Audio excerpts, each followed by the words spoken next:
Es la tarde en el continente americano. Cuando anochece en Europa y amanece en Asia, así cae la tarde en el continente americano y transcurre la noche y el amanecer en el resto del mundo. La tarde.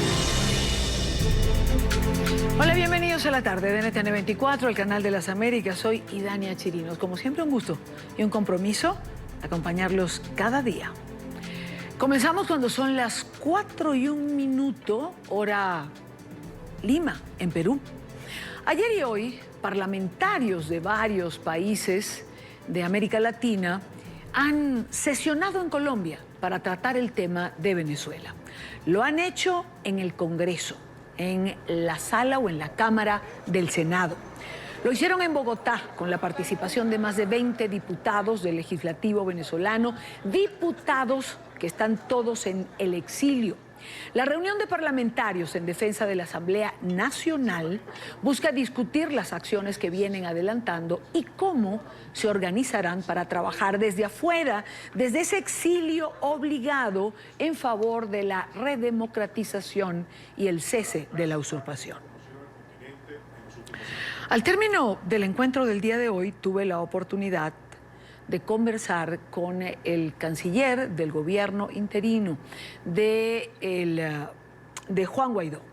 Julio Borges presidió esta sesión especial, tuve la oportunidad de acompañarlos por un rato, y esto decía el canciller Julio Borges en relación a la importancia de este encuentro y a otros temas. Bueno, ha sido muy importante porque esto es un trabajo que se viene haciendo desde hace 2 años, que es cómo trabajar la legislación colombiana y la legislación venezolana por los derechos de los venezolanos migrantes. Hay temas que han surgido de estas reuniones de trabajo desde hace mucho tiempo, como es el extender la validez del pasaporte, no solamente en Colombia, sino en toda la región, incluso en los Estados Unidos surgió este grupo de trabajo. Y lo que estamos es dándole continuidad a nuevos temas, el tema TIAR, por ejemplo, el tema de la protección de Maduro al narcoterrorismo. Y es importante porque estamos trabajando, como digo yo, como un solo cuerpo, Parlamento venezolano, Parlamento colombiano, frente a lo que ha creado Maduro, que es un tercer país. Maduro lo que ha creado entre el pueblo colombiano y el pueblo venezolano es un tercer país, que es el país de la violencia, y ese es el enemigo común, es el país del narcotráfico, de la guerrilla, el país de la violencia, el secuestro, el crimen organizado, y ese es el enemigo común de Colombia y Venezuela. En esta oportunidad entiendo que habían parlamentarios de Costa Rica, de Argentina, sí, de otros países. Sí, vinieron parlamentarios de Chile también, del Paraguay, y bueno, lo importante es que ya nosotros somos un problema a partir de la dictadura de Maduro en toda la región, y ya lo que significa el proceso de desestabilización de Maduro y de Cuba en toda la región es algo que afortunadamente ya se ve con claridad. Hoy mismo en Costa Rica hay una enorme preocupación por la presencia de agentes cubanos en la frontera con Nicaragua, el proceso de desestabilización que hace Maduro en Honduras, lo mismo ha tratado de hacer en Guatemala, el financiamiento de campaña en toda la región. De manera que en Venezuela quizás no hay alimentos ni comida, pero Maduro sigue gastando plata afuera para desestabilizar la región. ¿Se trató el tema de sanciones a nivel de Latinoamérica? Sí, bueno, es que lo más importante es que la aprobación del TIAR va a permitir que los países tengan un mecanismo concreto que antes no tenían para lograr sanciones, para lograr investigaciones concretas en área de violación de derechos humanos, lavado de dinero, corrupción, narcotráfico, y eso es algo que va a ser obligatorio y vinculante para todos los países signatarios del TIAR. Canciller, hay un tema que preocupa muchísimo en este momento y tiene que ver con la situación de algunos venezolanos en países. Ayer, por ejemplo, se hacía la denuncia de un muchacho que fue a entrar a Cancún, no se le permitió entrar, se le introdujo en un cuarto donde habían, según su testimonio, 69 venezolanos. En ropa interior, hay denuncias en otros países. ¿Qué pasa con la migración? Es decir, ¿qué hacer para no recibir ese maltrato que en este momento se le está dando al venezolano? Bueno, nosotros tuvimos hace pocos minutos una reunión con los vicecancilleres del Grupo de Lima para este tema. Y es un tema, por supuesto, que nos duele a todos los venezolanos por estar en esta situación tan difícil en todas partes. Pero lo que tenemos que ver es que estamos trabajando con cada uno de los gobiernos para que esto no sea un proceso de ser aislado a algo que crezca a otras latitudes. y buscar toda la protección y todas las garantías de protecciones a los venezolanos. Recordemos que migrar es un derecho humano. Migrar no es un antojo, migrar es un derecho humano a quienes están buscando un futuro para todos, mejor, sus hijos, su familia. Y creo que es muy importante también que esto que está viviendo Venezuela hoy tiene que ser un campanazo muy claro, que al final tenemos que trabajar en dos cosas: los efectos que está produciendo esto, que es la migración, pero lo más importante, trabajar en la causa, que es Maduro debe salir del poder. Hasta que Maduro no salga del poder, el problema de lo que significa un Maduro desestabilizando la región, utilizando todo su poder de narcotráfico, guerrilla y también aprovechándose del dolor de los venezolanos, es algo que va a continuar y por eso tenemos que ir a la raíz, que no es otra que Maduro fuera del poder. Gracias, canciller. Muchas gracias. Son las 4:07. Esto ocurría hace minutos en el Congreso de Colombia, donde tuve la oportunidad de acompañar a los diputados tanto de Venezuela como de otros países en esta sesión especial que se dio hoy. Posteriormente se ofreció una rueda de prensa a la que asistieron varios de los parlamentarios en el exilio, venezolanos, y otros, como ya les dije, que hicieron parte de esta sesión. La representante a la Cámara de Colombia, Adriana Magalí Matiz, dijo que un próximo encuentro internacional como este se llevaría a cabo en Ecuador. No precisó la fecha, pero sí fue precisa, clara, en señalar la dimensión de la crisis que se está afrontando. Reiterar un tema importante que sale de esta gran sesión, y es que nos enfrentamos a una crisis de refugiados, no estamos en una crisis migratoria, y esa crisis de refugiados es la que ha llevado a que más de 4.300.000 venezolanos hoy se encuentren en tal situación. Y en segundo lugar, la transición a la democracia que debe procurarse con respeto al orden constitucional, devolviéndole al pueblo venezolano la posibilidad de elegir a sus autoridades a través de unas elecciones libres, a través de unas elecciones justas y de unas elecciones transparentes. Hay un punto que la diputada quiso reiterar, que me parece importante compartir con ustedes, con nuestros televidentes, porque denota una vez más la solidaridad de Colombia frente al drama que viven los venezolanos.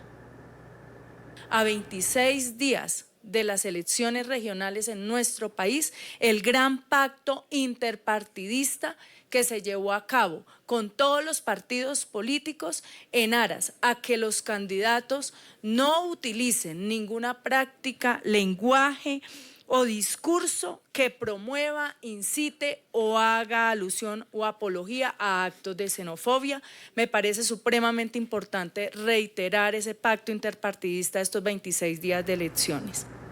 Recordemos que el 27 de octubre se celebran elecciones en Colombia y este pacto es muy, muy, muy importante, por eso quería compartirlo también con ustedes. Más adelante intervino el diputado paraguayo Fidel Zavala Cerrati, quien mostró su apoyo al gobierno interino de Juan Guaidó en Venezuela. Es un problema que nos toca a todos, ¿verdad? Y tiene un nacimiento y entendemos efectivamente dónde nace esto en el Foro San Paulo. Entendemos de que efectivamente Venezuela fue parte de un proyecto de gobiernos de izquierda. Realmente a nosotros nos tocó pasar en toda la región. Nosotros lo que sí vamos a defender, ¿verdad?, son las instituciones democráticas, sí vamos a defender las elecciones libres, sí vamos a defender los gobiernos legítimamente constituidos. Este diputado paraguayo en su intervención tocó el tema que pareciera tener mayor relevancia en las últimas semanas cuando se habla de la diáspora venezolana, la xenofobia. ¿Verdad? El tema de la xenofobia es importante entender fundamentalmente de que son refugiados, vamos a decir, con todas las necesidades, efectivamente que tengamos que nosotros tener una misma voz en los foros internacionales, ¿verdad?, homologar un poco la parte legislativa, creo que es importante, y que también podamos todos los países estar atentos, porque el problema de uno es el problema de todos.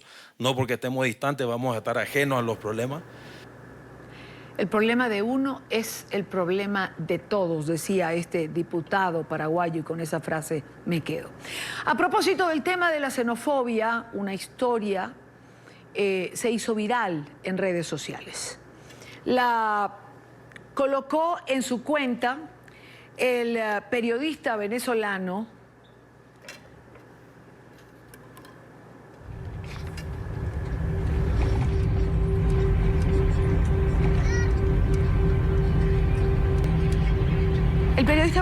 Sergio Novelli, en sus redes sociales el día de ayer, colocaba el testimonio de un joven llamado Carlos Sánchez, un joven venezolano que tiene residencia en Chile, tiene un año en Chile, y decidió asistir a un evento en Cancún. Lamentablemente, en Cancún vivió una experiencia que quiso contar, y es precisamente nuestro invitado en esta parte del programa.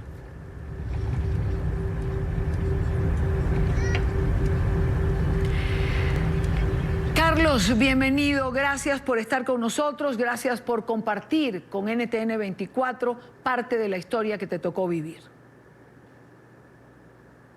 Gracias a ti por interesarte en este tema. Es un tema importante, delicado, es un tema que toca algo que está ocurriendo y que no entendemos exactamente qué es en el caso de México o en tu historia particular. Por eso me parece importante que la puedas contar a través de nuestras cámaras. Tú eres residente chileno, en primer lugar. ¿Hace cuánto tiempo llegaste a Chile? Bueno, hace aproximadamente tengo 3 años fuera del país, pero primero viví un año en Perú. Estuve en Bogotá viviendo también, pero por las instituciones y la oportunidad que se me brindó en Chile, tengo ya un año acá, que resido acá y estoy estable y soy residente ya chileno. Como residente chileno, decides tomarte unos días de vacaciones, asistir a un evento. Lo que pasa es que yo soy modelo profesional y iba a representar a Venezuela en un evento de modelaje donde me hacen la invitación para representar a Venezuela. Como tengo un año en mi trabajo, me dan permiso porque ya tengo un año y me corresponde 21 días de vacaciones. Tomo la determinación de viajar a Cancún por el evento y por vacacionar. Entonces, una de las dudas y de las preguntas que muchas personas están preguntando es que si yo iba a quedarme, y no, nada que ver, no me iba a quedar en Cancún, solamente iba a estar por lo del evento y por vacacionar. O sea, que me topé con todas estas cosas y circunstancias y problemáticas que se vivían en ese transcurso en el aeropuerto, que fui víctima de esta manera tan difícil de aceptarlo, porque ni siquiera lo puedo asumir. Aún me siento un poco aterrado, me siento nervioso, me siento con miedo. Carlos, llegaste a Cancún, fuiste a migración, presentaste los documentos necesarios que se exigen para entrar, ¿cierto? Exactamente. En ese momento, cuando la persona de migraciones me toma todos los requisitos para ingresar en el país, cuando yo le muestro la carta de invitación, ojo, o sea, yo llevé antecedentes penales no para quedarme en el país, los llevé porque ya se está viviendo una problemática en muchos países que por no tener antecedentes penales legales apostillados, que requiera decir prácticamente un informe legal que no tienes problemas en tu país, hasta por eso demigran de no dejarte entrar en un país. Y yo, por mi seguridad, por mi alerta, llevé estos documentos, que hay muchas personas que tienen esta duda, que si era que yo me quería ir a vivir a México, y no, para nada. O sea, cuando la persona me recibe cada uno de los requisitos para ingresar, ella me dice, tienes todos los requisitos, pero en este momento no te vamos a dejar entrar, vamos a pasar a una segunda entrevista. En esa segunda entrevista, ¿qué pasó? Es decir, ¿te sacan de migración de allí, de donde estabas, y te llevan a otro lado? Me sacan a un sitio que obvio era un sitio adecuado, un sitio de espera, a esperar. Allí tuve máximo como 2 horas, estuve allí en otras personas que pasaron la segunda entrevista y me sentí confiado porque yo dije, bueno, por su seguridad me van a entrevistar nuevamente y seguro como todo aeropuerto hay que esperar a ver qué dicen. Llega un joven, aquí es donde empieza la problemática de lo que se percató en ese momento. Llega un joven y me dice, yo soy la persona que te va a entrevistar, pero lo que más me llama la atención es que este chico no tenía documentación.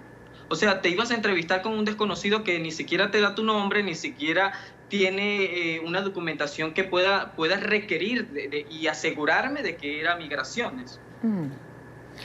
¿Te trasladan a otro terminal? Me traslada hacia un pasillo, pero lo peor es que me da una bolsa negra y me dice, tienes que echar todas tus pertenencias, especialmente tu celular, tu billetera, cargaba un bolso un morral de manos, y también lo tienes que echar allí. Pero, o sea, ya llegando al sitio, al punto donde me van o sea, cuando se van a hacer el traslado, me dice, pero tienes que quitarte toda la ropa. Esa fue la parte cuando no la entendí, me traumé porque yo dije, pero ya va, ¿qué es esto? Mi preocupación era, ¿había algo en mi bolso? ¿Me sembraron algo? ¿Pasó algo que yo no sabía? O sea, todas estas dudas comienzan a nadar en mi cabeza y mi preocupación se avanzaba mucho más. Entonces, cuando logro, bueno, yo me retiro la ropa y me quedo en boxer. Cuando me dice, acompáñame, bueno, lo acompañé, fueron como en un transcurso entre 5, 8 minutos. El sitio era bastante retirado del aeropuerto donde yo llegué.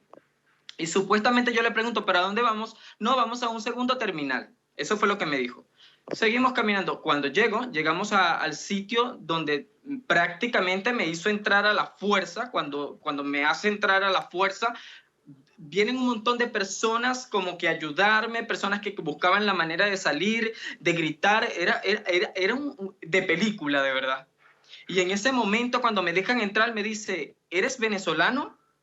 Y yo me les quedo viendo y sí, soy venezolano. ¿Quiénes son ustedes? Comienza la preocupación mucho más porque, o sea, México es reconocido como que trafica personas, que matan personas, venden órganos. Y, o sea, para mí fue un trauma.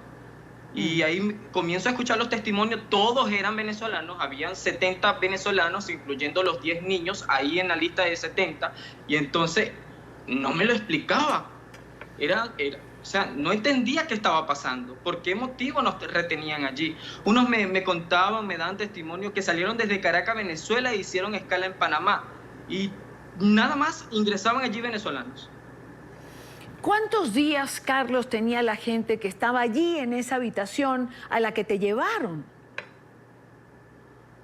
Exactamente. Habían niños o sea, con la peor, ese sitio no estaba habilitado para tener personas. Los baños eran un asco, colchonetas en el piso que olían de lo peor, que para qué decir.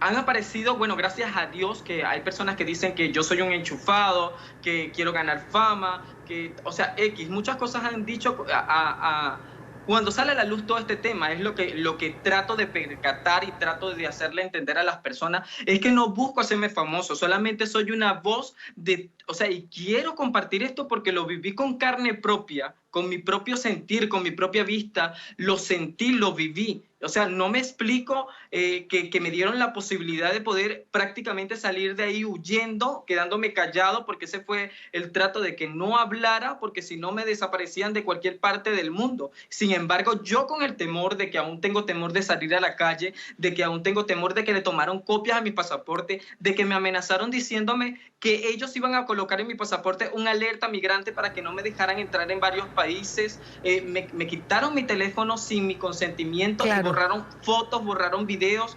Fue una cosa que no tiene, o sea, si nos vamos al caso, no tenían derecho de hacer cosas como esas.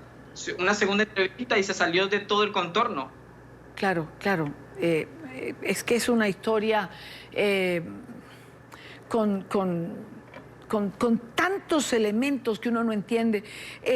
Carlos, ¿cuánto tiempo estuviste allí? ¿Por qué te sacan? ¿Por qué te montan en un avión? ¿Te mandan a dónde? Es decir, ¿por qué a ti no a los demás? Bueno, te lo cuento. Cuando pasa toda la problemática esta, que pasan las horas, estuve casi en la espera, en la sala de espera primera, donde me tuvieron más, donde me trasladan a ese sitio, tuve como casi aproximadamente 15 horas en toda esta trayectoria. Entonces, de pronto yo le comento al chico, oye, yo lo único que sé es que yo soy residente chileno, y sabes que cuando se es residente de un país, tú no tienes que notificar a qué vas a salir y cuánto tiempo te vas a tardar. Yo notifiqué a la PDI de mi viaje porque era de vacaciones y prolongando lo del evento de modelaje. Este chico se ríe, no me dice nada y se va. Yo le dije, revisa mi maleta de mano y verás que ahí está mi cédula chilena.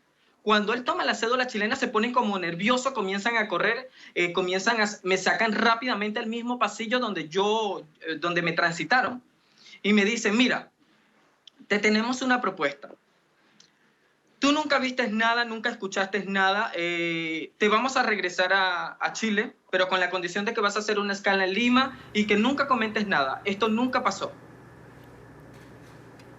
Y te montan en el avión en el que sales a Lima, luego vas a Chile. ¿Qué te hizo tomar la decisión de grabar el video que montas en redes sociales, de hacerlo público, de hablar con Sergio Novelli y de contar todo esto? Lo que más me llamó, o sea, el cargo de conciencia para mí fue que prácticamente los sentí que los abandoné. Y entonces era un cargo de conciencia, me acostaba y yo como que quería, cuando llego al aeropuerto, claro, notifico todo lo que me pasa, ellos toman solo un informe, pero después dije, pero ¿por qué motivo? Si yo tengo derecho a vivir, ellos también tienen derecho a vivir, hay que compartir esto al mundo. Quería gritar, inclusive fui a las televisoras chilenas, me pidieron informe, lo envié a los correos electrónicos, comencé a buscar ayuda y como no encontraba ayuda porque soy una persona sola, mi familia está en Venezuela, no me quedó que nada más que utilizar las redes sociales y comenzar a compartir esto, porque esto en verdad hay que denunciarlo. En ese momento fuimos torturados porque colocaban aires acondicionados con los peores niveles, eran niveles muy altos de frío, eso parecía una nevera de hielo. Era una cosa sorprendente, o sea, te torturaban, me decían, en Venezuela no hay una dictadura, en Venezuela sí hay comida, en Venezuela hay medicamentos, o sea, ¿qué? Solo tonteras, te querían hacer como un lavado de cerebro, como que lo que yo entendía en ese momento era que querían afectarlos mentalmente como para nuevamente deportarlos a Venezuela y que no saliera nadie, dijera nada y que todo se quedara así y ellos tuvieran temor a hablarlo con las amenazas porque hacían amenazas fuertes. Inclusive antes de montarme en el avión me dijeron, es mejor que te calles porque el avión en el aire sabías que se puede desaparecer. O sea, cosas como estas me decían. La gente que estaba en el cuarto, Carlos, esas 70 personas aproximadas, ¿sabían por qué estaban allí? ¿Por qué les tenían retenidos? Muchas de las personas lo que me decían era, el hecho de que estamos acá es porque somos venezolanos. A todos les restringieron sus cosas, inclusive les restringieron maleta de mano, les restringieron celulares. Hubo un momento que supuestamente, cuando el policía me quería como agredir a mí, porque cuando me dicen, me amenazan de que cuando se dan cuenta que soy residente chileno, que ven mi cédula, ellos automáticamente comenzaron a revisar mi teléfono a ver si yo había tomado una grabación. O sea, si yo digo de que no están ocultando nada, de que no están haciendo esto o no están torturando a las personas en ese sitio porque habilitaron un sitio para torturar, mi pregunta es la siguiente: ¿por qué motivo me sacan a mí con amenazas y me hacen que borre todas las cosas de mi celular? Y no sabían que mi teléfono es un iPhone y resguardaba todo en una papelera. ¿Nadie te ha contactado después de que empezaste a contar esta historia a través de las redes sociales y a conversar con algunos periodistas? Los medios de comunicación, gracias a Sergio, porque tengo que agradecerle mucho a Sergio, de que tomó la posibilidad de compartir esto con el mundo, porque es una cosa real. Y muchos periodistas que están interesados en hacerme entrevistas, muchas personas que están indagando sobre el tema, se colocó una denuncia. Voy a estar reunido con la embajadora de Venezuela acá en Chile, y estamos trabajando en eso, porque es como yo digo, no busco una fama, solamente hablé por mi cargo de conciencia de esos niños, de esas personas, de que qué pasará. O sea, y gracias a eso muchas personas se están revelando, están compartiendo fotografías de ese sitio, están compartiendo testimonios también porque creo que fue como un impulso a que la gente tiene que hablar, a que la gente tiene que mostrar realmente que esto sí está sucediendo en México y de que no hay que tener miedo. Yo en este momento agradezco a Dios porque están viendo mis testimonios y porque el día de mañana de que algo me suceda, ya saben qué está pasando. Quiero darle las gracias a Carlos Sánchez, a este joven venezolano deportado desde México, desde Cancún, vía Lima, Chile, por haber conversado con nosotros. Hemos buscado autoridades mexicanas, lo vamos a seguir haciendo para conversar de esto que está ocurriendo. Pero Carlos, gracias por tu tiempo y gracias por estar en NTN 24. Muchas gracias, de verdad. No, gracias a ti. Gracias a ti. Bueno, qué experiencia, ingrata experiencia. Nos parecía importante compartirla. A raíz de esto han empezado a circular fotografías en redes sociales de venezolanos que son dejados en los aeropuertos de México porque no se les permite ingresar. Y lo vamos a seguir intentando, comunicarnos con autoridades mexicanas de migración que nos expliquen lo que está pasando.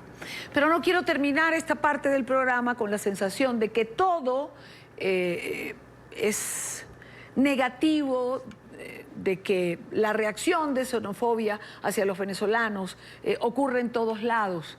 Quiero también quedarme con esa sensación de solidaridad, de agradecimiento a aquellos a quienes abren los brazos o a quienes prestan su apoyo o a quienes dan trabajo. Y quiero hacerlo con un video que me hizo llegar justo hace un rato mi amiga Raima Suprani, la caricaturista venezolana. Un video que justo habla del agradecimiento.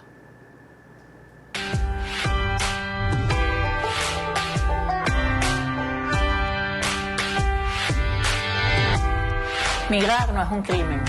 Un inmigrante no es un criminal. Migrar es trabajo, migrar es familia, tolerancia, volver a empezar. Gracias Colombia, Perú, gracias Ecuador, gracias Panamá y Brasil por cuidar de nuestra familia venezolana hasta que podamos regresar. No a la xenofobia.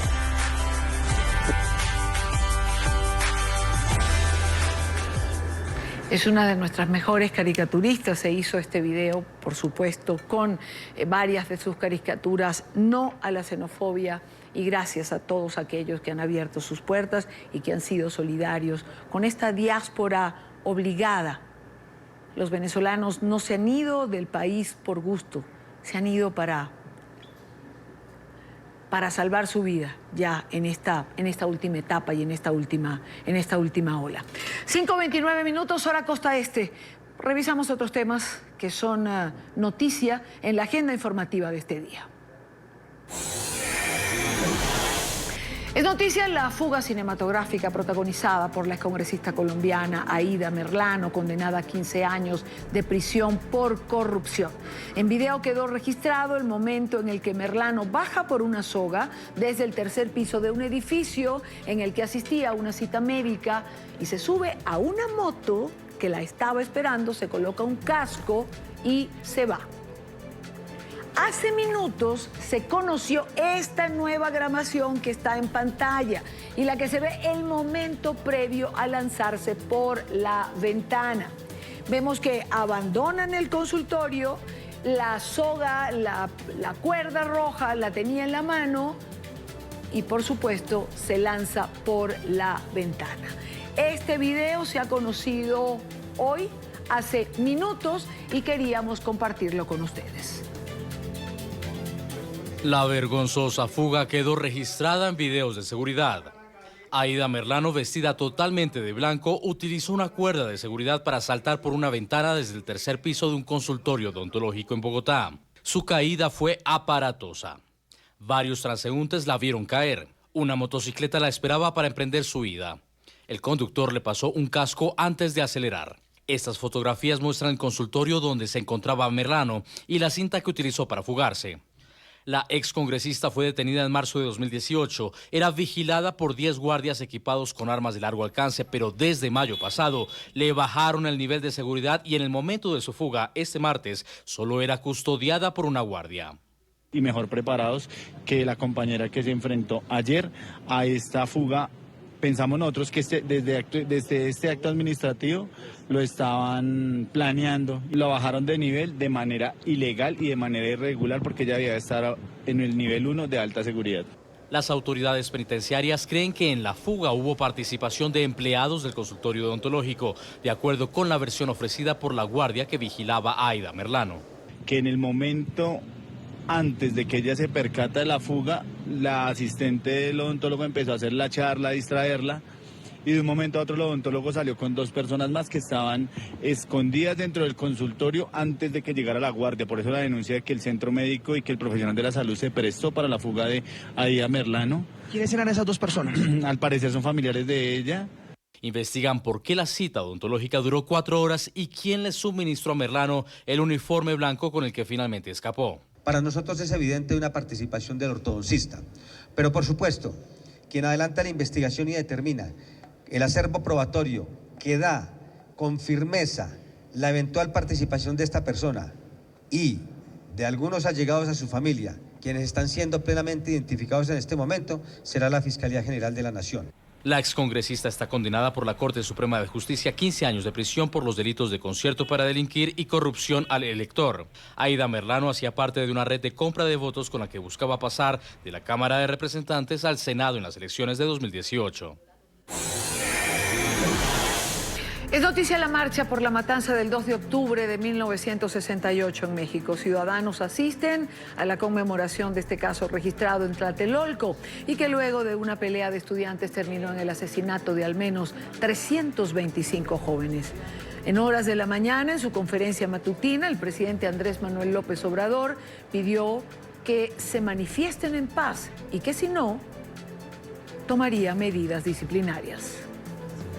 Los voy a acusar con sus mamás, con sus papás, con sus abuelos. Porque estoy seguro que los abuelos, las mamás, los papás no están de acuerdo.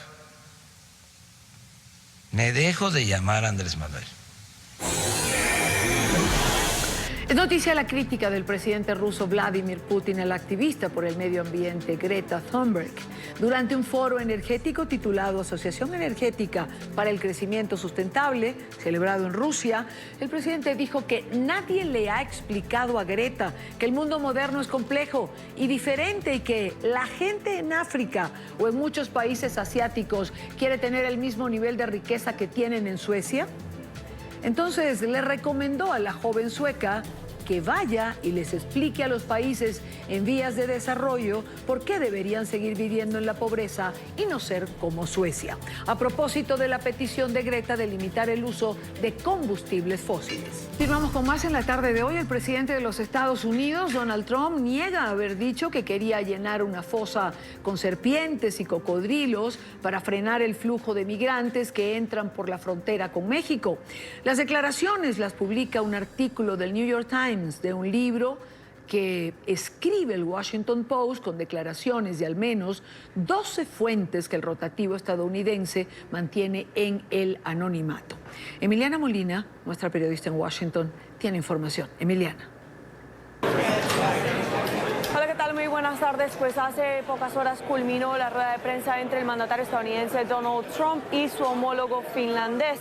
Una rueda de prensa donde vimos algunos altercados entre el ejecutivo y el periodista de Reuters, Jeff Mason, mientras este le preguntaba sobre las investigaciones que avanzan en cuanto a la llamada de Ucrania.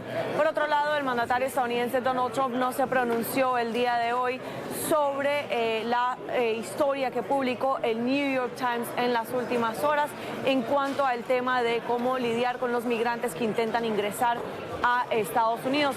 Pues supuestamente en una reunión a puerta cerrada el Ejecutivo dijo o flotó la posibilidad de dispararle a los migrantes para intentar ralentizar su llegada a la Unión Americana. El mandatario estadounidense se toma las redes sociales para decir que esta noticia era simplemente falsa. Ahora la prensa está tratando de vender el hecho de que quería un foso relleno de caimanes y serpientes, con una cerca electrificada y puntas afiladas en la parte superior en nuestra frontera sur. Puedo ser duro con la seguridad fronteriza, pero no tan duro. La prensa se ha vuelto loca. Noticias falsas. Recordemos que esta conversación que tuvo, según el New York Times, el presidente con sus asesores sobre el cerrar la frontera, el lesionar con balas a quienes buscan refugio o asilo en la nación y el electrizar la frontera, utilizar criaturas como cocodrilos y serpientes para amenazar a quienes buscan asilo en la frontera. Todo esto sucedió en marzo. Y en aquel entonces teníamos todavía una Secretaría de Seguridad Interna, Kirstjen Nielsen, que estaba muy dispuesta a decirle al presidente repetidas veces: no se puede tomar esta acción porque sería ilegal, no se puede tomar esta acción porque crearía tensión con nuestros vecinos en México y en otros países, y el presidente estaba muy frustrado con ella.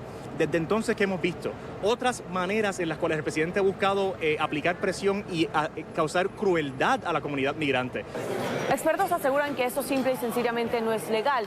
Lo que sí demuestran es también preocupación por el hecho de que en esa reunión estaban presentes funcionarios como Kirstjen Nielsen, la exsecretaria de Seguridad Nacional, que en ese entonces era una de las figuras claves que frenaba al Ejecutivo en ciertas acciones y le decía simplemente que esto no era legal y que este tipo de acciones no se podían tomar. Pero ahora personas como Nielsen han renunciado a esta administración y el Ejecutivo está rodeado de funcionarios que son un poco más permisivos. Es ilegal dispararle a una persona salvo que esa persona sea una amenaza a la vida del policía o del oficial de la patrulla fronteriza. Dispararle a las personas indefensas es asesinarlos. Y asesinato sabemos que es uno de los peores delitos que uno puede cometer. Pero te dice mucho de la mentalidad de este presidente.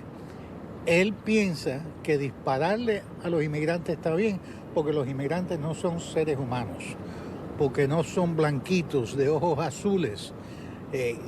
Fundamentalmente el problema es que tenemos un presidente no solamente xenófobo, sino racista. Aparte del tuit en las redes sociales asegurando que la información del New York Times era errónea y completamente falsa, el Ejecutivo no se ha pronunciado sobre esta reunión y lo que aconteció en marzo, meses atrás, cuando el Ejecutivo también flotó la idea de cerrar la frontera entre México y Estados Unidos, los más de 3.200 kilómetros, que recordemos podría haber causado una crisis económica entre ambos países, pues Estados Unidos exporta 200.000 millones de dólares anuales a México. Esta es la información que tenemos desde la Casa Blanca. Emiliana Molina para NTN 24.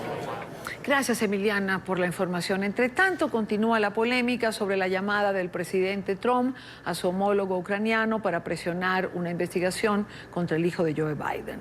El secretario de Estado Mike Pompeo confirmó hoy que sí participó en la polémica conversación telefónica, algo que había sido revelado ayer por The Wall Street Journal.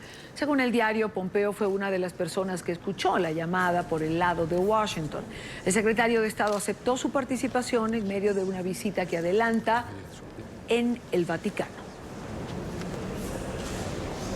Y en horas de la mañana, el presidente del Comité de Inteligencia de la Cámara Baja, el demócrata Adam Schiff, aseguró que cualquier intento de la Casa Blanca para intimidar al informante que destapó la llamada de Trump al presidente de Ucrania será considerado un intento de obstrucción contra esta pesquisa que se realiza. En la misma conferencia de prensa, la presidenta de la Cámara de Representantes, Nancy Pelosi, describió el clima político que atraviesa la nación como un tiempo triste para Estados Unidos. Dijo que el proceso de juicio político contra el presidente Trump se llevará a cabo con transparencia.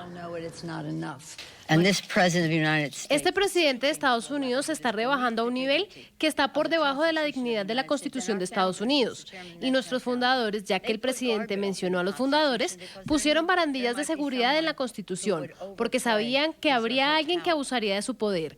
Nunca pensaron que tendríamos un presidente que patearía esas barandillas y haría caso omiso de la Constitución y diría que el artículo 2 dice que puedo hacer lo que quiera. Nos acompaña el analista político Walter Tejada. Está con nosotros en la tarde de hoy. Señor Tejada, bienvenido, gracias por acompañarnos.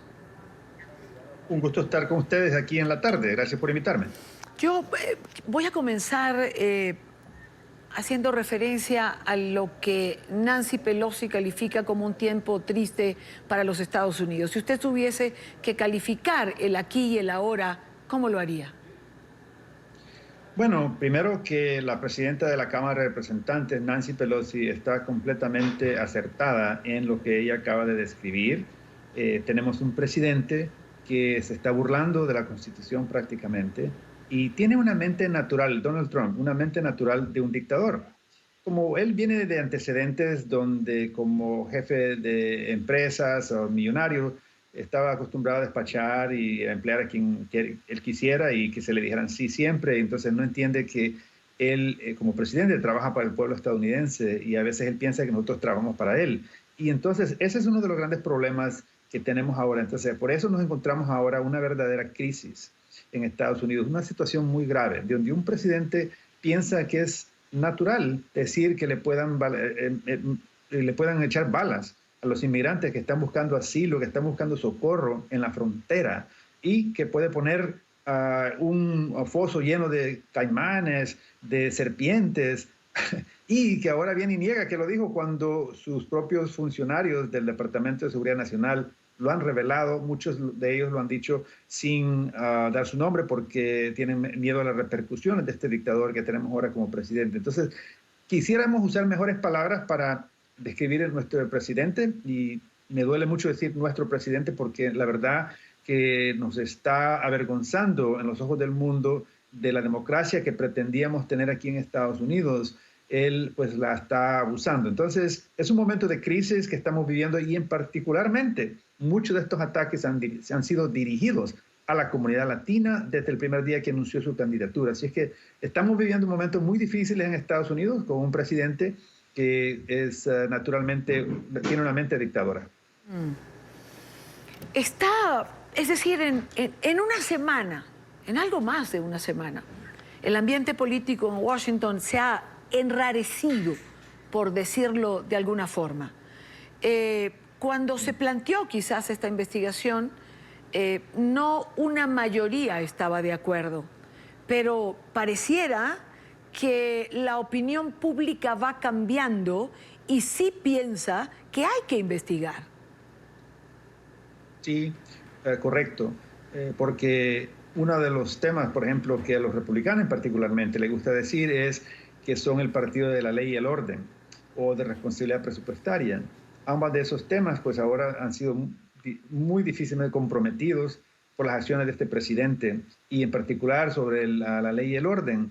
Estamos viendo un presidente que, dado lo que se está investigando hasta ahora, que nos estamos dando cuenta, cada día hay más revelaciones sobre esta llamada problemática con Ucrania. Pero lo que es muy importante enfatizar y recordar a todo el mundo es que ya tenemos ya evidencia o ya se está diciendo que esta es una de varias otras llamadas que este presidente ha hecho a otros presidentes alrededor del mundo, prácticamente chantajeándolos o buscar un tipo de extorsión de negarles ayuda financiera a cambio que le den beneficio político a él, particularmente lo de Ucrania ahora, que sería pues prácticamente decirle al presidente de Ucrania que le investigara al hijo del contrincante, posible contrincante de los demócratas que estaría corriendo en contra de él para buscarle algo negativo y poder usarlo para beneficio personal de él en su campaña política. Por eso es que esto es bastante problemático. Creo que es justo si hay una conversación con un presidente de cualquier país y si hay un tipo de asistencia financiera que Estados Unidos esté proveyendo, es justo tener una conversación de los términos de cómo, qué es lo que Estados Unidos esperaría con respecto a si se da millones de dólares para algo, especialmente cuando se trata de armas militares y todo. Eso es justo hablar de para qué se usaría, pero decir que ese dinero que se ha detenido y que se le haga un favor antes para que se haga esta investigación para beneficio político de él, es una violación de la ley aquí en Estados Unidos. Entonces, por eso es que el ambiente ahora está cambiando, donde más personas lo están viendo claro, de que enjuiciar a este presidente es lo correcto, porque no podemos dejarlo que se burle de la ley. La ley y el orden ha sido una de las grandes distinciones de este país y otras democracias, y eso es lo que está al riesgo ahorita. ¿Puede negarse, señor Tejada, la Casa Blanca a entregar a la Cámara Baja las transcripciones que va a comenzar a pedir?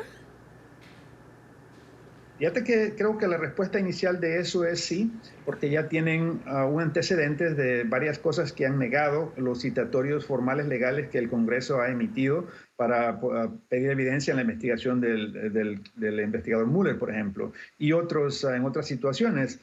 Y este presidente también le ha dado órdenes a varias personas de su gabinete y otros que han estado antes ahí que no vayan a testificar, que no cooperen con el Congreso.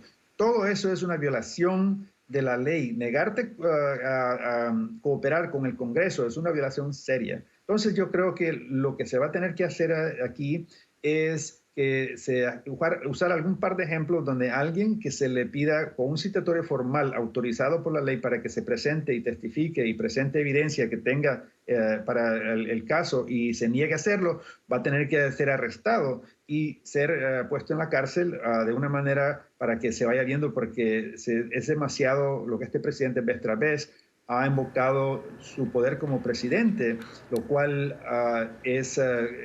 no está claro, y mucho de eso está en duda, que tenga esa autoridad de negar la cooperación en una investigación formal como la que tiene ahora. Pues la situación parece definitivamente complicarse para el presidente Donald Trump. Hoy se le veía un poco molesto en la rueda de prensa, molesto con los periodistas, sobre todo por lo que se ha publicado hoy también de este libro que escribiría el Washington Post. Pero también sabemos, señor Tejada, que el presidente Trump es un monstruo comunicacional, por decirle de alguna manera, que también aprovecha las circunstancias y sabe defenderse. No sé si lo hará en esta oportunidad, lo ha hecho en otras anteriores. Bueno, él se le podría decir que ha tenido un poco de éxito con su base, que es un 30% de la población estadounidense, y hay alguna evidencia que puede que vaya disminuyendo ese apoyo que él ha tenido. Entonces, a ello por medio de su cuenta de Twitter, que tiene 60 millones de personas que tienen suscripción, se han inscrito para estar recibiendo. Entonces puede pronunciar su información a millones de personas en lo que él quiere o se sienta que quiere decir.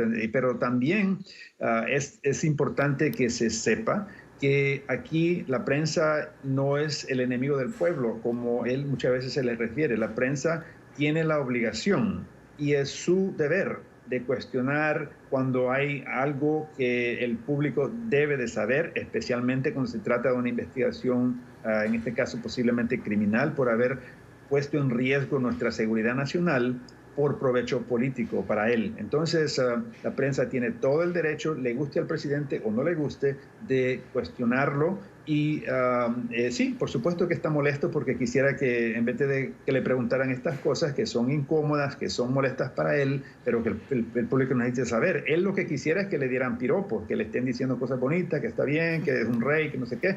Pero aquí la democracia no es así. Se le va a alabar y felicitar al que ha hecho buen trabajo y que está logrando cosas buenas. De eso no queda ninguna duda. Pero la prensa tiene todo el derecho de cuestionarlo y sacar a luz todas las cosas que se tengan que sacar para que todos sepamos, y así el pueblo estadounidense, demócratas o republicanos, independientes, comunistas, quien sea, Partido Verde, todos veamos la misma evidencia y podamos entonces juzgar sin llegar a conclusiones, para que sea transparente y así todos estemos en la misma nota para ver qué es lo que ha hecho él y que ya se tiene admitido con el relato que dio de la Casa Blanca sobre esta llamada telefónica con Ucrania, que claramente él pidió un favor a cambio de millones de dólares para asistencia militar.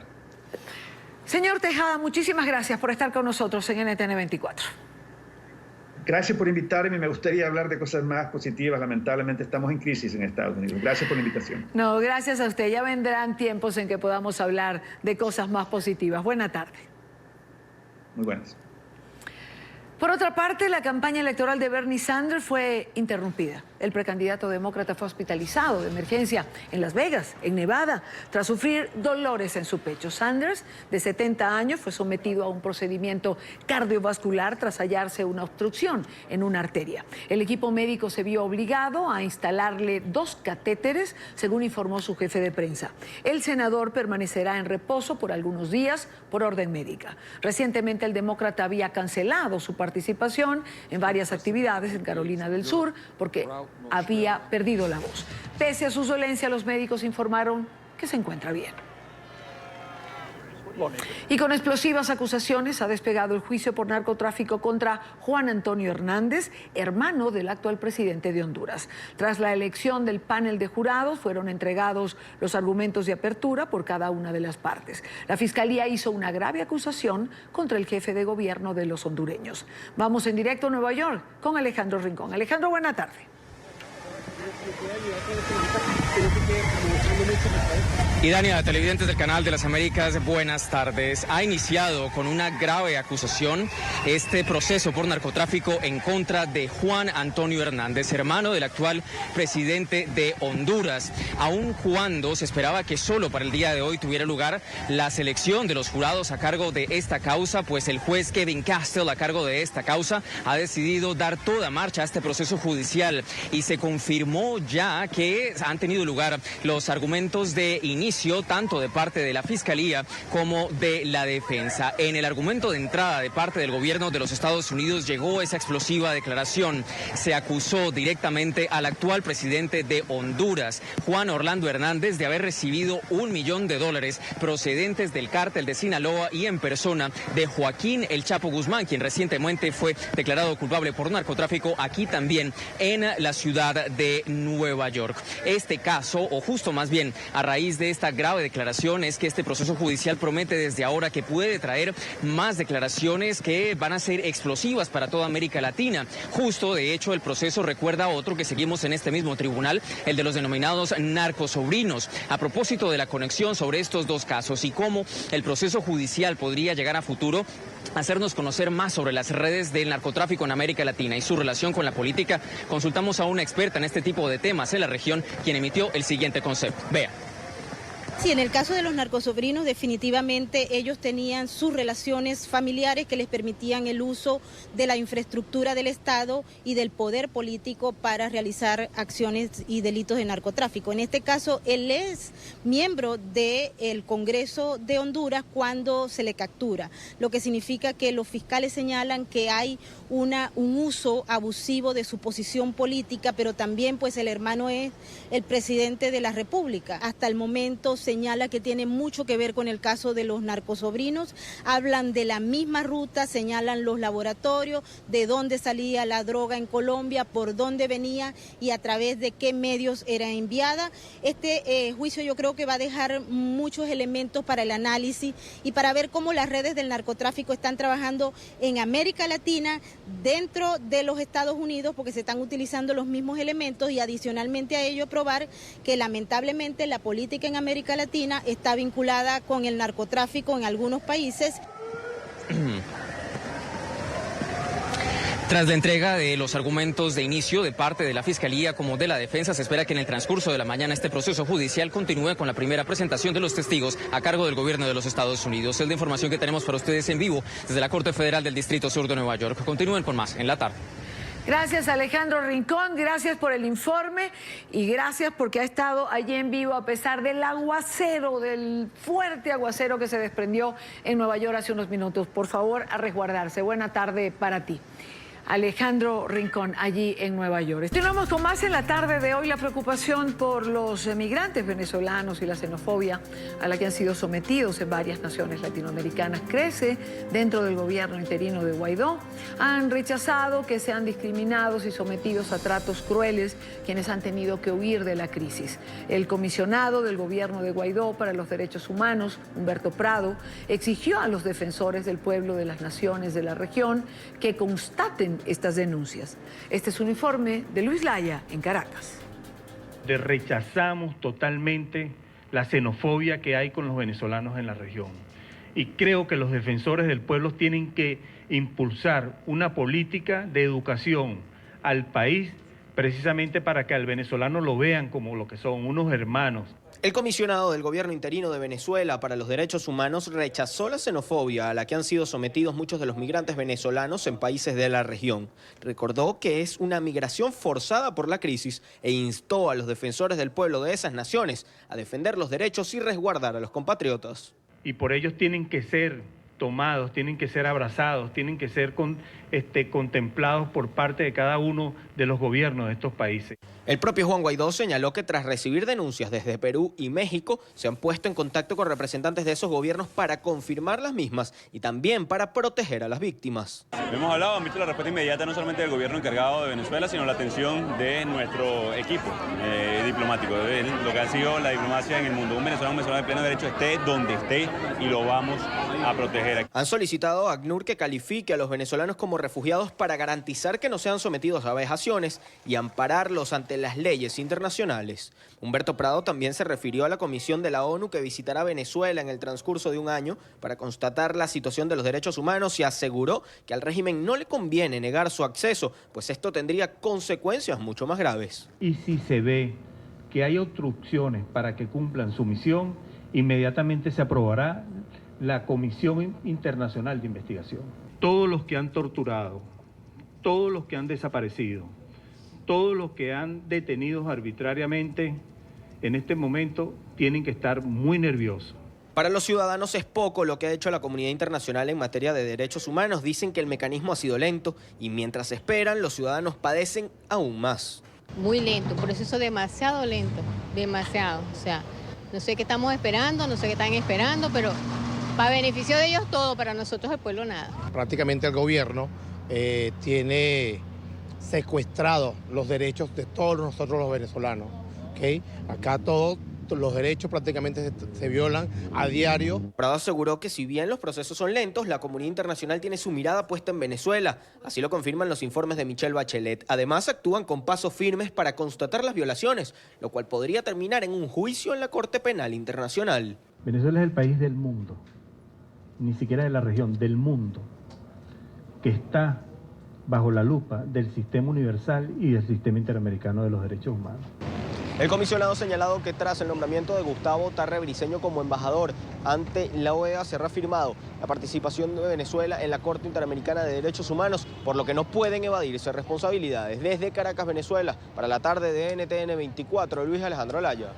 Gracias a Luis Alejandro por la información. Y ya que hablamos de derechos humanos, la familia del preso político Vasco da Costa, una vez más, clama por su salud.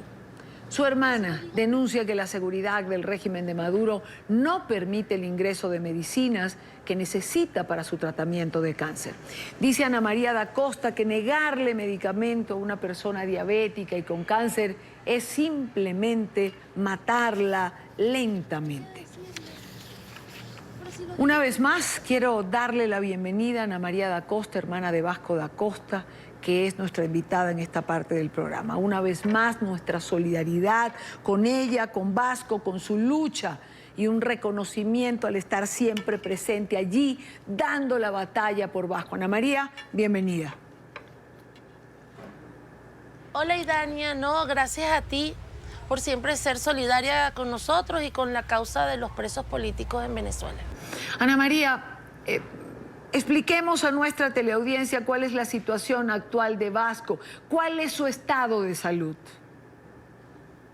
Bueno, Vasco está junto a Regulo García Castro en un tigrito en el anexo B, en el tercer piso del anexo B de la cárcel de Ramo Verde en el estado Miranda. Él está ahí hace más o menos 3 semanas y Vasco está presentando irritación en el ojo izquierdo. A él se le acabaron los colirios y yo se los mandé, pero no los llevé yo, se los llevó una señora. La señora los entregó el viernes y el domingo todavía no se los habían llevado y Vasco se estaba quejando muchísimo del ardor en el ojo. Y cuando esta señora le preguntó al capitán Álvarez que dónde estaba el colirio, que ella ya lo había entregado el viernes, y ella dijo, no, lo tiene el director y no lo ha entregado. Si no se le primero déjenme aclarar que un tigrito es una celda de castigo, lo mencionaba Ana María para que todos sepamos de qué se trata. Si no se le dan sus medicamentos a Vasco, es como una sentencia de muerte, Ana María. Claro, el problema es que Vasco se le habían terminado todas las medicinas, porque Vasco, además de tener un cáncer, es hipertenso y es diabético. Y se le habían terminado los colirios del ojo. Lo que a mí más me preocupa con el cáncer de Vasco es que él tiene que ir toda la semana a monitorear el ojo al hospital militar y no lo están trasladando. Y porque hay que hacerle una biopsia para ver si la quimioterapia que se le aplicó durante 3 semanas hizo efecto y él ya se curó. Si él tiene células anómalas, como dijo el doctor, estas se tratan de matar otra vez con quimioterapia o se encapsulan. Y para poder seguir los protocolos de cura del carcinoma que presentó Vasco en el ojo izquierdo. Ana María, ¿cómo es, descríbele a nuestra teleaudiencia cómo es esa celda de castigo que ustedes denominan el tigrito? Bueno, evidentemente el tigrito de Ramo Verde no es un tigrito como por ejemplo el de la cárcel 26 de julio, que es una verdadera jaula. Es un cuarto pequeño donde tienen a 6 personas, duermen en el piso, comen en el piso. Evidentemente tiene el problema de las ratas, porque Ramo Verde tiene un complicado problema de rata, que no es que aparece una rata. No, tú estás muy bien de noche y cuando te despiertas tienes 20 ratas a tu lado. O sea, es un severo problema de salubridad que hay ahí. Vasco evidentemente no se puede asear como se puede asear cuando está en su celda y Vasco le molesta el ojo. Y yo sé que él se rasca el ojo porque le pica, le duele. Imagínate, con las manos sucias, sin los colirios, todo infectado de bacterias de rata, porque ese lugar es una ratonera. Vasco de ahí va a salir mal. Además, sin moverse. La diabetes, uno de los problemas de la diabetes es que si tú no te mueves, te comienzas a hinchar. Ana María, te lo he preguntado muchas veces, pero te lo pregunto una vez más. ¿Temor por la vida de Vasco, por no seguir los protocolos que exige su enfermedad? Bueno, yo te voy a ser sincera, sí temo por la vida de mi hermano. ¿Por qué temo por la vida de mi hermano? No porque ahorita, en este momento, él se esté muriendo. Pero si no se siguen los protocolos, si a Vasco se le irrita el ojo, si le vuelve a salir un carcinoma, si no se le trata como lo que está ahora, es un enfermo de cáncer. Los enfermos de cáncer tienden a tener las defensas bajas. Y ante la negativa y lo obtuso del director de Ramo Verde y su ensañamiento contra Vasco, y no solo contra Vasco, sino contra Régulo y todos los causas de Vasco, yo sí temo por la vida de mi hermano Vasco. ¿Por qué el coronel Carlos Andrés Hernández, director de la cárcel de Ramo Verde, no deja entrar a Ana María? ¿Por qué? ¿Cuál es su justificación? ¿Por qué no te permiten ver a tu hermano? Bueno, el problema, todo tiene una raíz en el bendito pranato impuesto por la tiranía en ese lugar. Vasco y sus causas dicen que ellos no se van a someter a extorsión y no van a ser golpeados. Y el director dice que eso tiene que ser en todos los anexos de la cárcel, no solo en la torre. Vasco y sus causas se negaron rotundamente y dijeron que ellos se van a defender si a ellos lo atacan. A raíz de eso, el director le quitó lo que se llama el desplace a Vasco y a Régulo. Y les preguntó lo que ellos pensaban. Como no les gustó, y Vasco es un hombre que no se queda callado y a veces tiene un verbo agudo y fuerte, entonces lo entigró a él y a Régulo. Pero ahora también le quitó el desplace a los demás. Evidentemente, cuando a mí me comenzaron a molestar, yo aguanté 2 meses y medio de maltrato. Pero maltrato de que tú vas a hablar con la persona y te dicen cállese. Yo no soy subalterna de ellos. Yo no soy militar. Yo soy una visita de un preso civil en una cárcel militar. Y entonces ya un día que yo fui con el compadre de Vasco y con el ahijado que siempre habían entrado, no me dejaron entrar porque decían que había llegado tarde y no había personal para requisa. Dejaron entrar a todo el mundo menos a nosotros. Después no dejaron entrar al compadre de Vasco y pretendían que lo dejara allá afuera. Yo realmente me irrité con eso. Ellos me maltrataron y eran 7 personas acosándome. Yo me puse brava y les dije todo lo que pensaba sobre ellos y me fui diciendo todo lo que pensaba sobre esa cárcel. Entonces él dice que a raíz de eso, que lo filmó, porque es un demente que está todo el día viendo las cámaras y filma todo, sí. Porque él dice que se tiene que cubrir las espaldas, no sé de qué, porque si yo no hago algo malo, no tengo que estar cubriéndome mis espaldas.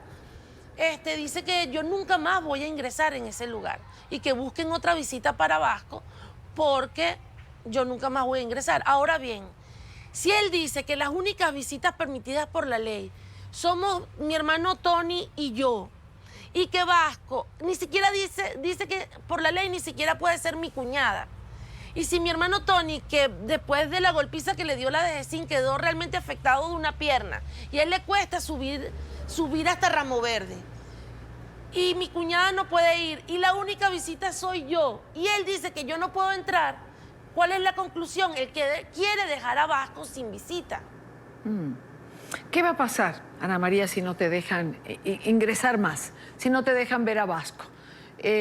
Sabemos que has hecho o que has denunciado esta situación en varios frentes.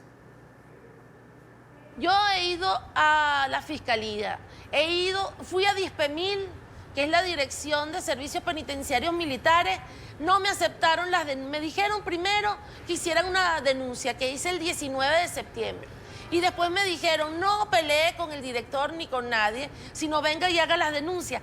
He tratado de ir a poner las denuncias y me dicen, no, tiene que esperar que llegue el general Yanes Figueredo. Pero el problema es que el general Yanes Figueredo nunca va a ese lugar. Se habló con el obispo castrense y dijo que conocía al coronel hace años y que era una buena persona. ¿Cómo una persona que maltrata a los presos y a los familiares de los presos como él lo hace, que me impide la visita a mi hermano, que lo tiene integrado hace 3 semanas, siendo un hombre hipertenso, diabético, canceroso y de 60 años? No le da, teniendo el colirio en la mano, que me lo dio el gobierno portugués, porque aquí no había colirio. Y yo se lo pedí al gobierno portugués y ellos me mandaron el colirio. Yo entrego el colirio y él con el colirio en la mano y Vasco metiendo gritos porque tiene dolor y ardor en el ojo. No se lo da. ¿Cómo alguien que hace eso puede ser una buena persona? Entonces yo lo que hago es lo que estoy haciendo. Denuncio en los organismos nacionales, denuncio en los organismos internacionales y apelo a ustedes, a la prensa, a la media, que son realmente los únicos que siempre me escuchan, porque yo te voy a ser sincera, esto es como hablar con una pared. Yo siento que estoy hablando con una pared de hormigón, de concreto, y ni siquiera escucho eco, es como un sonido seco. Y lo que a mí me angustia, que es lo que a mí realmente me angustia, que el que está padeciendo en un tigrito es mi hermano. Claro. No es un extraño, es mi hermano. Ahora que mencionas la embajada portuguesa, sabemos que Vasco tiene doble nacionalidad, también es portugués. ¿Hay la posibilidad de que salga? ¿Con alguna gestión? Eso es complicado, la doble nacionalidad. Cuando tú estás preso en un país y tienes doble nacionalidad, prevalece la nacionalidad del país donde tú naciste, y más si ese es el país donde estás preso. El gobierno de Portugal realmente lo que puede hacer es muy poco. Ellos lo que nos hacen es apoyarnos y ayudarnos, aconsejarnos, pero ellos es que ni siquiera dejan que el consulado vaya a visitar a Vasco como ciudadano portugués, porque el Ministerio de Relaciones Exteriores alega que él no es extranjero en Venezuela. Él en Venezuela es venezolano porque nació en Venezuela. Claro, claro. Ana María, ¿cómo ves la situación política en el país? ¿Ves algún tipo de luz al final del túnel para los presos políticos? Mira, yo te voy a ser sincera, yo no tengo 2 días en esto, son 20 años siendo perseguidos por el chavismo. El chavismo no quiere dialogar, el chavismo lo que quiere es que nos callemos. El chavismo no le importa lo que tú o yo pensemos, lo que le importa es que no lo digamos. Y que cuando ellos nos pregunten, digamos que estamos de acuerdo con lo que ellos hacen. ¿Qué es lo que le están haciendo a Vasco en Ramo Verde? El director le fue a preguntar si estaba de acuerdo o no, con el pranato. Él dijo que no y lo metió en un tigrito. Igualito, el chavismo no está de acuerdo que Vasco diga que esto no sirve y lo mete en Ramo Verde. Y dentro de Ramo Verde usan el mismo sistema. Ana María, antes de despedirnos, ¿sientes que tu hermano, si bien no tiene una sentencia por delitos, porque no ha cometido ninguno, sí tiene una sentencia cruelmente por la enfermedad que padece?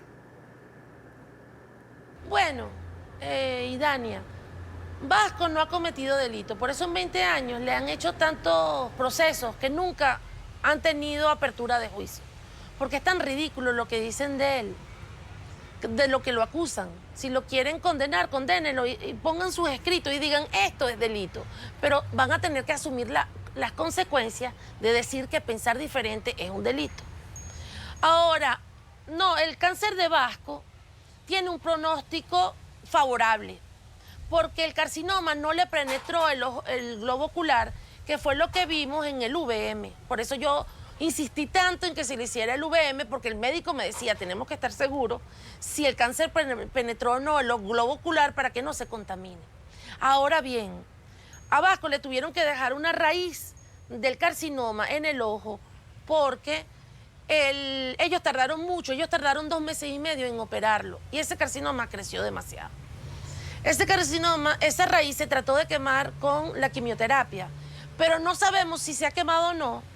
Ni siquiera sabemos cómo está porque no lo llevan a la cita y hay que hacerle una biopsia que yo estoy viendo que con este director nunca se la van a hacer. Entonces, una sentencia de muerte, no, ese carcinoma, en el caso de Vasco tiene un pronóstico favorable, pero si no lo tratan, sí puede terminar en muerte. Pues ojalá y no sea así. Ana María da Costa, hermana de Vasco da Costa. Ana María, como siempre, gracias por estar con nosotros, solidarios con tu lucha de siempre, por tu hermano, por su salud, por su libertad. Gracias de verdad. No, gracias a ti, Dania, y gracias por todo, gracias a NTN 24, y Dios los bendiga a ustedes y nos bendiga a todos. Continuamos con más en la tarde de hoy. Despejada la vía para Martín Vizcarra, la vicepresidenta del Perú, Mercedes Arauz, quien el martes había sido designada como mandataria encargada por el disuelto Congreso, renunció, como sabemos, a todas sus responsabilidades. Arauz argumentó que la ruptura del orden constitucional la llevó a dar un paso al costado. Sin embargo, el presidente del Consejo de Ministros, Vicente Ceballos, aseguró que Arauz continúa siendo la vicepresidenta de Perú, pues la dimisión fue presentada ante un Congreso ya disuelto. En esta parte del programa saludamos a Luis Núñez, él es politólogo internacionalista. Señor Núñez, buena tarde, gracias por estar con nosotros. Buena tarde para ti, Dania, y para tu equipo. Bueno, ¿y ahora en qué punto estamos?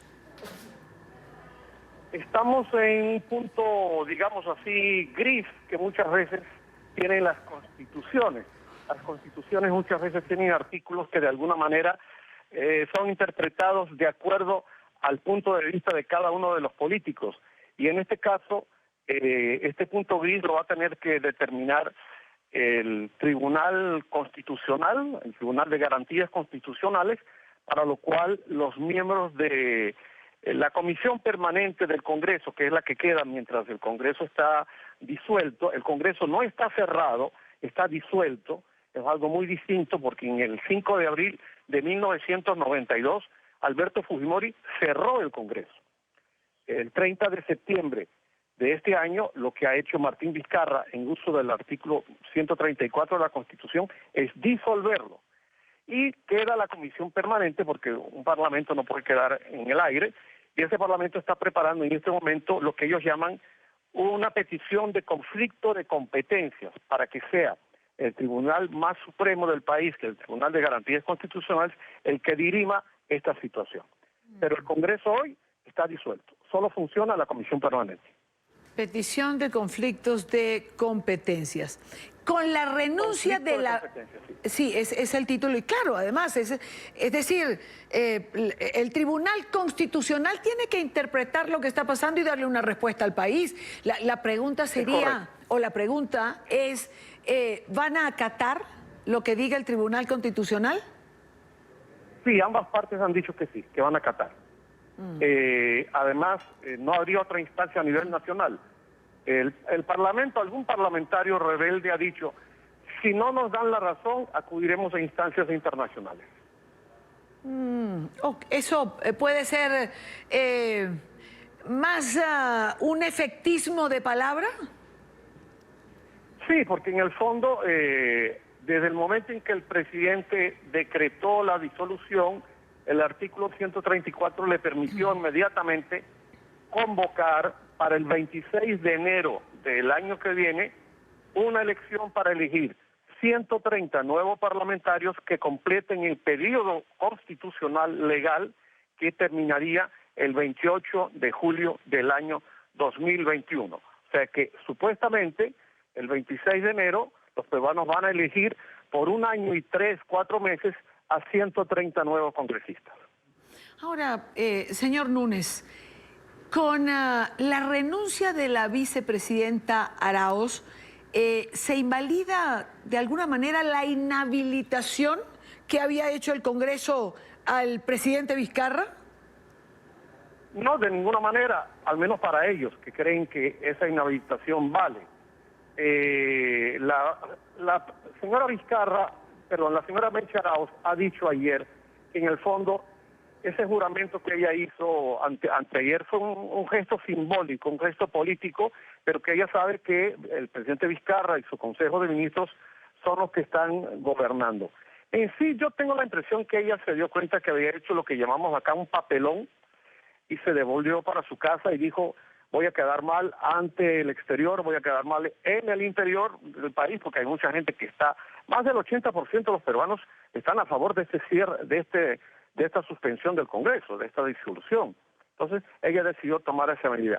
Pero los portavoces del legislativo dicen que van a seguir adelante y están convocando para el 4 de octubre una reunión para volver a ver el tema de inhabilitar al señor Vizcarra. Mientras tanto, el país sigue, continúa, está en un limbo jurídico. ¿Cuánto tiempo puede tomarse el Tribunal Constitucional? ¿Tiene que recibir primero esta petición de conflictos que va a entregarle la comisión que está operando en el Congreso?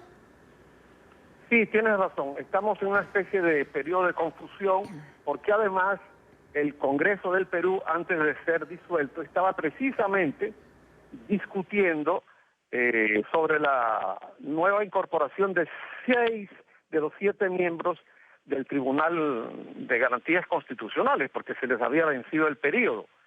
Entonces, yo he hablado con mis colegas constitucionalistas y ellos dicen que esto puede tardar hasta 4 meses en tener una sentencia.